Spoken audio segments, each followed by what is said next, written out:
Hey guys, welcome to the channel. Today I'm going to do an engine flush and oil change on my 2007 Subaru Outback wagon. It's a 4-cylinder boxer engine. And what I've got for the job is AMSOIL's Engine Flush, the Signature Series 5W30, 100% synthetic motor oil, 5 quarts of that.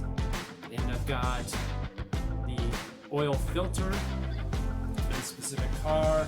And then I've got a torque wrench with an adapter to a 17mm socket, which will take care of the oil pan plug, and as well as a new oil pan plug and a new crusher washer, and a socket wrench with an extension to an oil filter adapter, and a very nice funnel, some shop gloves, an oil change pan, as well as some paper towels and rags. So the first step is to run this engine flush in the oil, and this is a proven one treatment cleanup. It safely dissolves sludge, varnish, and deposits. So put your funnel in like so, and then you pour the engine flush right into here. Carefully, you don't want to spill it on paint or anything. It could damage the paint on your car. Good deal. When that's done, you run the car for 10 to 15 minutes, and then you're ready for an oil change right after that. So now we're under the car. We're going to drain the oil. We come under here.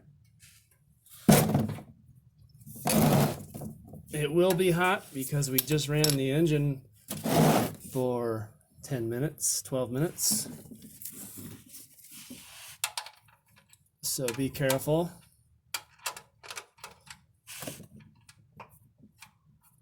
Not to burn yourself, and here we go.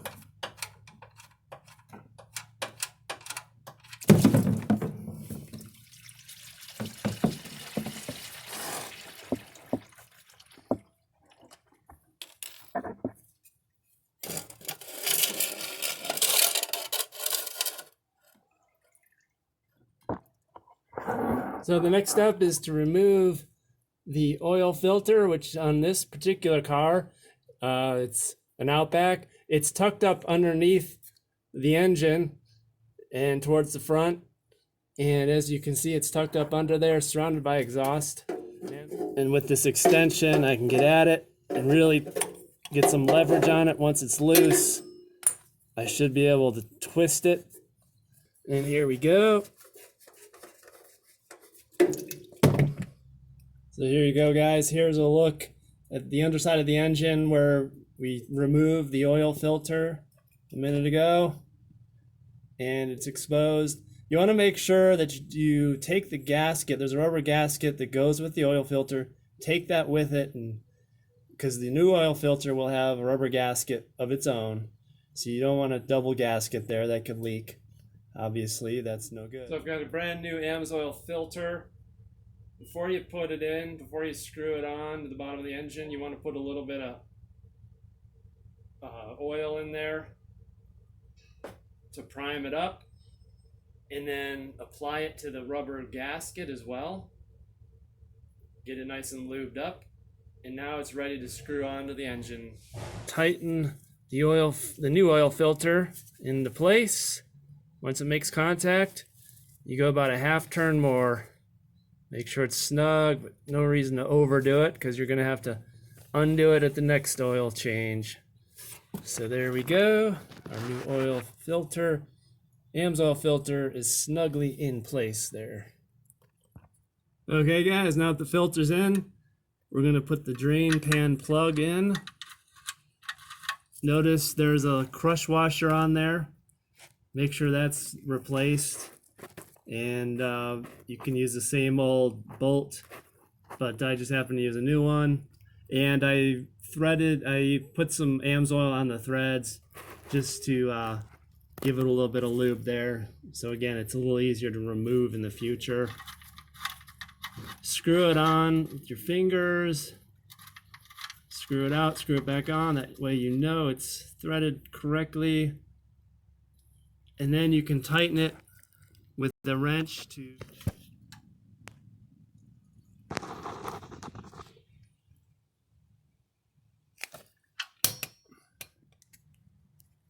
So while I'm under here, I will clean any excess oil off the bottom of the car, especially around the exhaust here, as much as possible. So we're ready to install our oil. Going with the AMSOIL 100% synthetic 5W30, just like the owner's manual says. It takes 4.5 quarts of oil. And if you're not sure of the oil, it also says on the oil cap right here. So you're going to take that off, and you can read that right there. It's 5W30. And this is the Signature Series, which is good up to 25,000 miles or 15,000 miles under severe driving. So you unscrew it, and we'll need a funnel. Put your funnel in there and pour away. It's got a very nice smooth texture and a gold color.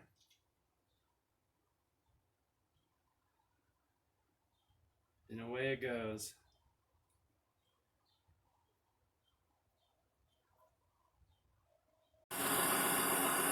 And the car is idling after a brand new AMSOIL oil change. 100% synthetic, Signature Series 5W30. 4.5 quarts of oil in there with a new filter after an engine flush. Here we go. Sounds pretty good. So now that you've changed your oil, it's time to check the level and make sure it's at a good level. You want to clean the dipstick off completely, reinsert it, and then pull it out one more time and read it. My engine happens to be cold, so in that case, I'm reading between the low and the high mark, and my oil is right around 3/4. If the engine's hot, you can go up to this notch here, and you want to be below that mark. For thermal expansion, that's your hot, high level mark. So look, cars are more expensive than ever, and if you're like me, you want to get the most out of your car. To do that, I recommend AMSOIL. I would like to be your AMSOIL dealer. You can order AMSOIL through my link in the description below, and thanks for watching.